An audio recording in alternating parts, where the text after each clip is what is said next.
দেখলেন যুবক রুটি বানায় আর পরে আস্তাগফিরুল্লাহ, রুটির দলা বানায় পরে আস্তাগফিরুল্লাহ, খামির বানায় আর পরে আস্তাগফিরুল্লাহ, রুটি নিয়ে উনুনের ভিতরে চুলার ভিতরে সেকা দেয় আর পরে আস্তাগফিরুল্লাহ, দোকানদারের কাছে কেউ আসলেই সে রুটি দেয় আর পরে আস্তাগফিরুল্লাহ, ক্রেতার কাছ থেকে টাকা নিয়ে ক্যাশ বক্সে রাখে আর কি পড়ে, আবার রুটি বানানো শুরু করে আর কি পড়ে, খালি এইটাই পড়তেছে। ইমাম আহমদ ইবনে হাম্বল তো অবাক, কিরে এটা আবার কেমন যুবক, খালি আস্তাগফিরুল্লাহ।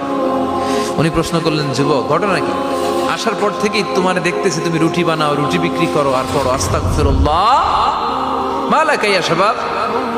যুবক বলে, আস্তাগফিরুল্লাহ আমার সবচেয়ে বেশি পছন্দের আমল, আমি সব সময় আঠার মতো ইস্তেগফারের সাথে লেগে থাকি আর সব সময় পড়তে থাকি আস্তাগফিরুল্লাহ, আর এর বদৌলতে আল্লাহ আমারে মুস্তাজাবুদ দাওয়া বানিয়ে দিয়েছে। আহমদ ইবনে হাম্বল তো অবাক, আনতা মুস্তাজাবুদ দাওয়া, তুমি মুস্তাজাবুদ দাওয়া রুটিওয়ালা? আমি এত বছর হাদিস পড়াই, আমিও তো মুস্তাজাবুদ দাওয়া না, আর তুমি রুটি বেচো বাজারে, তুমি মুস্তাজাবুদ দাওয়া, তুমি দোয়া করলেই সব কবুল হয়ে যায়? যুবক বলে, না আনা মুস্তাজাবুদ দাওয়া, আমি আমার জীবনে যত দোয়া করেছি কবুল করে নিয়েছে কে? সব দোয়া কবুল করে নিয়েছে আল্লাহ, একটা দোয়া ছাড়া।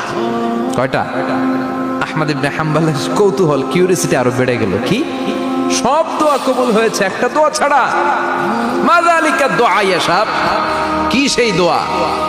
যুবক এবার বলতে শুরু করলো, আমার জীবনে যে দোয়াটা আল্লাহ কবুল করে নাই সেটা হচ্ছে আমি আল্লাহর কাছে অনেক চেয়েছি, অনেক দোয়া করেছি যে আল্লাহ, শুনেছি এই জামানার সবচেয়ে বড় মুহাদ্দিস, তার নাম নাকি ইমাম আহমদ ইবনে হাম্বল, আল্লাহ তোমার কাছে আমার চাওয়া আমি যেন এই ইমাম আহমদ ইবনে হাম্বলের দেখে মরতে পারি, আমি যেন ইমাম আহমদ ইবনে হাম্বলের হাতে হাত রেখে মুসাফা করতে পারি আর তার কপালে একটা চুমু এঁকে দিতে পারি।